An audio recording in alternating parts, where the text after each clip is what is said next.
मधु ने ना हम सबको डरा ही दिया था। हाँ बीजी, मुझे तो ना ये बात सोच सोच के रात भर नींद नहीं आई कि अगर मधु को कुछ हो जाता तो।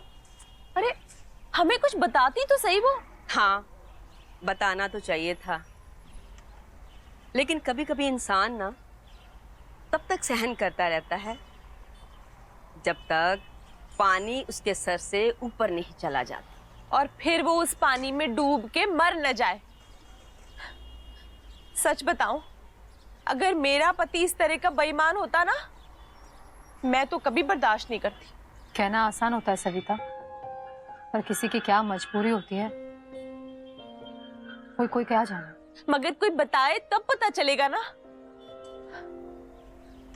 दिल की उदासियों को दिल में दबाकर ऊपर से मुस्कुराते रहना इतना मुश्किल होता होगा ना। पर मधु दीदी की मुस्कुराहट में कभी कभी उदासी दिखाई देने लगी। हाँ, जैसी भाभी, मैंने कहा था ना आपसे। मैंने पूछा भी था मधु से, पर बातों में उलझा कर बात को बदलना सीख लिया था उसने।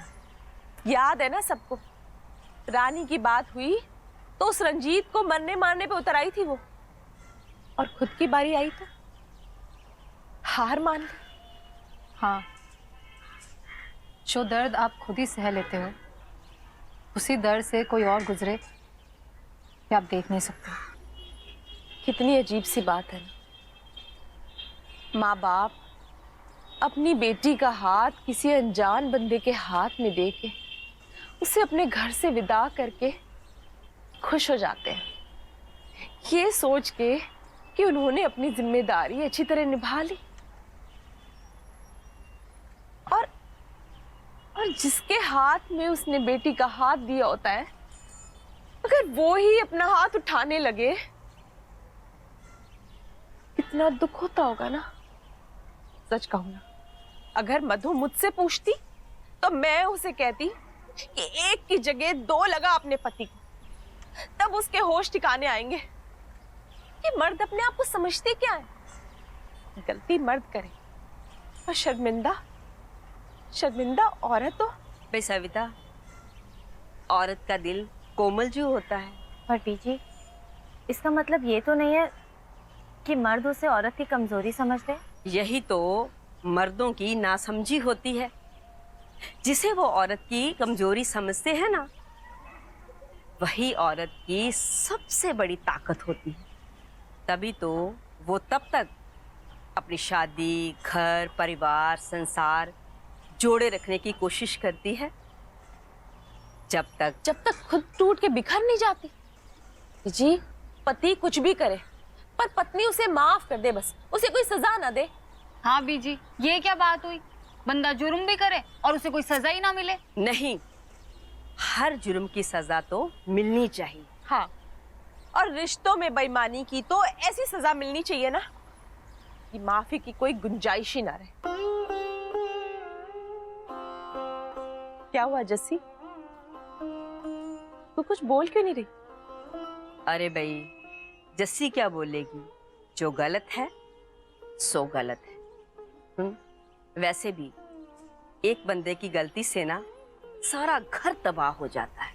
जी, सच कहूं ना तो मुझे मधु के पति पे तो गुस्सा आ ही रहा है, लेकिन उसकी सास पे ना उससे भी ज्यादा गुस्सा आ रहा है। अरे एक घर में रहते हुए उसे सब दिखाई नहीं दे रहा था क्या? या तो जानबूझ के उसने अपनी आंखें बंद कर रखी थी अपने बेटे की बेईमानियां छुपाने के लिए। शायद। पर कभी कभी सविता, जो आपकी नाक के नीचे हो रहा होता है ना, आपकी आंखों को दिखाई नहीं देता। हाँ बीज, और जब तक दिखाई देता है ना, तब तक बहुत देर हो चुकी होती है। मैं तो कहती हूँ हर माँ बाप को अपनी बेटी को ससुराल ना ये समझा के भेजना चाहिए कि वहां कभी कोई अन्याय ना सहे। सविता, सहनशीलता नाम की भी तो कोई चीज होती है कि नहीं? मतलब सहो और मरो? नहीं, सहनशीलता का ये मतलब नहीं है कि हम अन्याय सहन करते रहे। जो गलत हो रहा है उसे हम नजरअंदाज नहीं कर सकते। अपने आत्मसम्मान को ताक पर रखकर कुछ भी सहना खुद से अन्याय करना होता है। रिश्तों के दायरे में रहकर रिश्तों का सम्मान करना ये भी एक सहनशीलता ही होती है। जब रिश्तों के दायरे टूटने लगते हैं ना, तो रिश्ते ऐसे टूटते हैं कि टूटकर धीरे धीरे बिखर जाते हैं। हाथ में कुछ भी नहीं आता है तो रिश्तों का मलबा। बीजी, कितनी सादगी से आपने इतनी गहरी बात कह दी ना, है ना जैसी दीदी? अच्छा जी, अब मैं चलती हूँ। लवली भी घर पे आती ही होगी। लवली कहाँ गई है? पवन आनंद जी से मिलने? ओफो, अब मैं मना भी थोड़ा ना कर सकती हूँ उसको। उससे लाइसेंस जो मिल गया है बेरोक टोक मिलने का। चलो चलती हूँ मैं। तो सविता आना फिर। हाँ हाँ भी।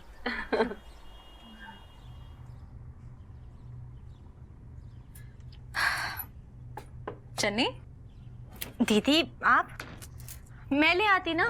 कोई बात नहीं, कल से धोबी देके गया था। चन्नी, ये फूल तूने?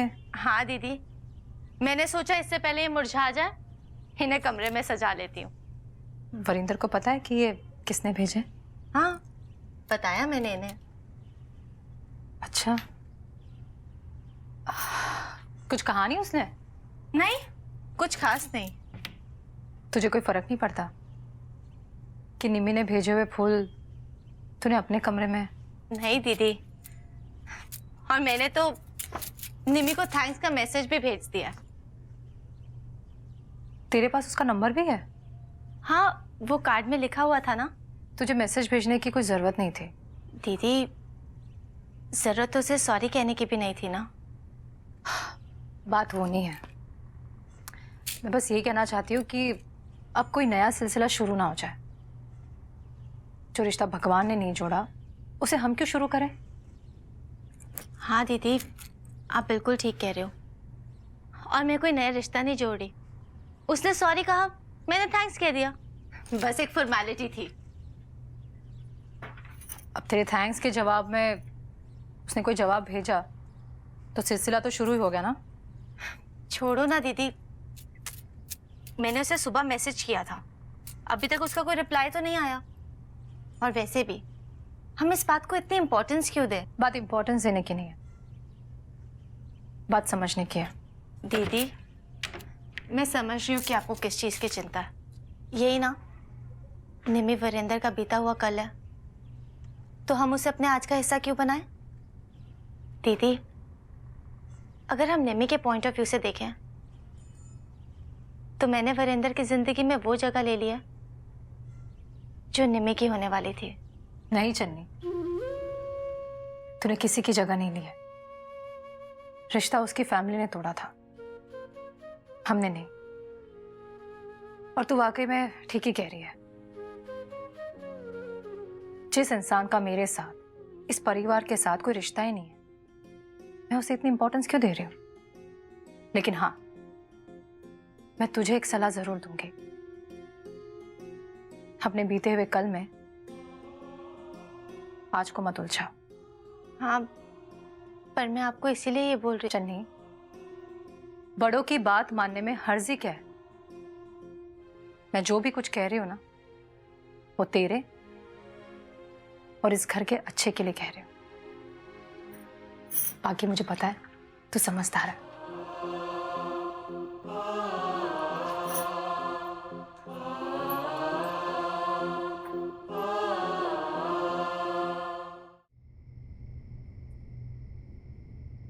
ओए होए, आई दुकान से सीधा मेरे कमरे में। भाई क्या बात है। क्यों बीजी, मैं आपके कमरे में नहीं आ सकता? अच्छा जी, सवाल का जवाब सवाल से। सब ठीक तो है ना?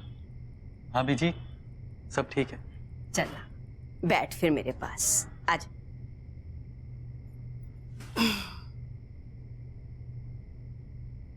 मुझे ऐसा क्यों लगता है कि जैसे तू मुझे कुछ कहना चाहता है? वाह बीजी, आज तो इस बात पे यकीन हो गया कि एक माँ के दिल को पहले ही पता चल जाता है कि उसके बेटे के दिल में क्या चल रहा है। भाई वो तो है, एक माँ के दिल की तार अपने बच्चे के दिल से जो जुड़ी होती है। अच्छा अब बता, क्या कहना है तुझे? बीजी मैं सोच रहा था कि आप सही कह रहे थे। सही कह रही हूँ? किस बारे में? नरेंद्र भैया के वापस आने के बारे में। ले भाई, वो तो बात हो चुकी ना, बस 6 महीने, फिर नरेंद्र हमेशा के लिए यहाँ। नहीं बीजी, वो आप कह रहे थे ना कि बॉन्ड के पैसे भर के भैया को वापस बुला लेते हैं। हैं? ये तू कह रहे? जब मैं बात कर रही थी तो 1000 दलीलें कर रहा था, नाराज हो गया था तू। बीजी तब में और अब में बहुत कुछ बदल गया। ऐसा भी क्या बदल गया वरिंदर? जब तूने और नरेंद्र ने मिलकर मुझे समझाया, मैं समझ भी गई और मुझे लगा भी कि तुम दोनों ठीक कह रहे हो। नरेंद्र की 5 साल की मेहनत 6 महीने के लिए हम बर्बाद तो नहीं कर सकते ना? वरिंदर, क्या बात है? क्या बात तुझे परेशान कर रही है? ओ, समझी, वो मधु की आत्महत्या की कोशिश से घबरा गया है ना तू? हाँ, वो भी है। वो भी है? मतलब तेरे मन में कुछ और भी चल रहा है? बीजी, मुझे जस्सी भाभी का ऐसे अकेले रहना ठीक नहीं लगता। ओए ओए, इतनी चिंता जस्सी भाभी की? भाई नरेंद्र और जस्सी दोनों बड़े हिम्मत वाले। तू देखना, 6 महीने की तो बात है, देखते देखते बीत जाएंगे। वैसे ना, तेरी ये चिंता, घबराहट मुझे अच्छी लगी। 6 महीने के बाद तू जस्सी के लिए निश्चिंत हो जाए।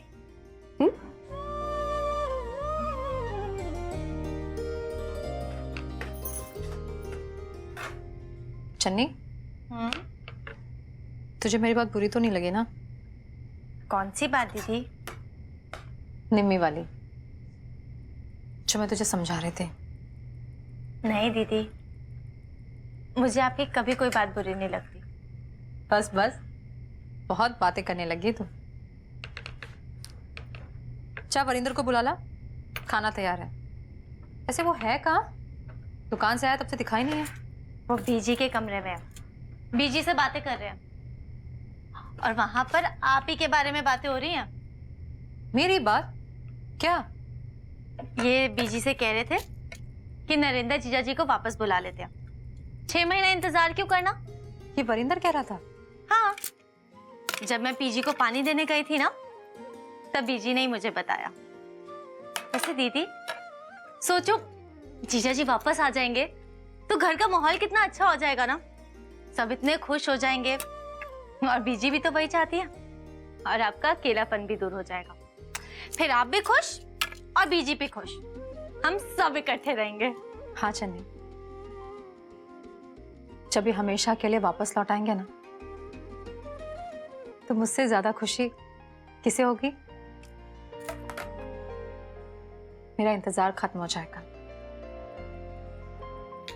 बीजी ठीक ही कहती है, पति के बिना पत्नी भीड़ में भी अकेली होती है। और तू भी खुश हो जाएगी, क्योंकि वरिंदर को मेरी चिंता करने की जरूरत ही नहीं पड़ेगी। आप ऐसा क्यों कह रहे हो? मजाक कर रही हूँ। पर वरिंदर सीरियस थे। दीदी, वो आपको हमेशा खुश देखना चाहते हैं। क्यों? उसे क्या मैं नाखुश नजर आती हूँ? नाखुश ना होना और पूरी तरह खुश होने में ना फर्क होता है। वाकई तू बहुत बातें करने लगी है।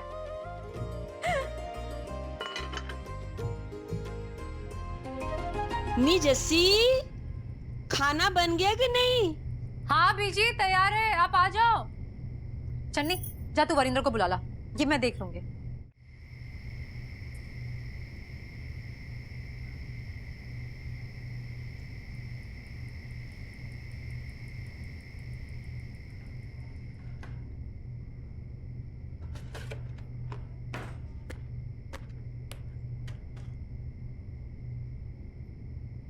क्या ढूंढ रहा है?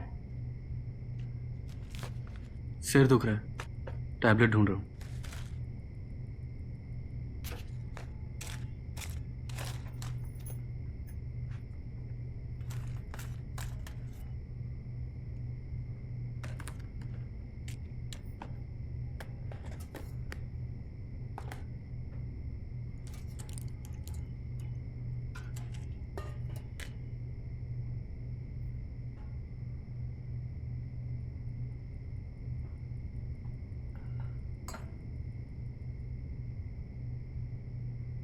मैं जानती हूँ तेरे सिर में दर्द क्यों हो रहा है।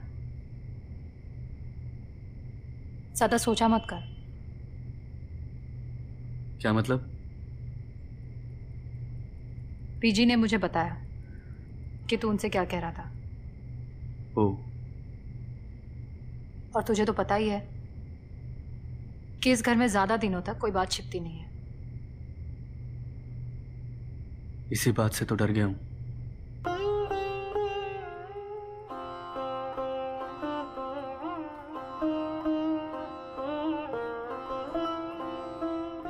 मैं तेरे डर की वजह समझ सकती हूँ।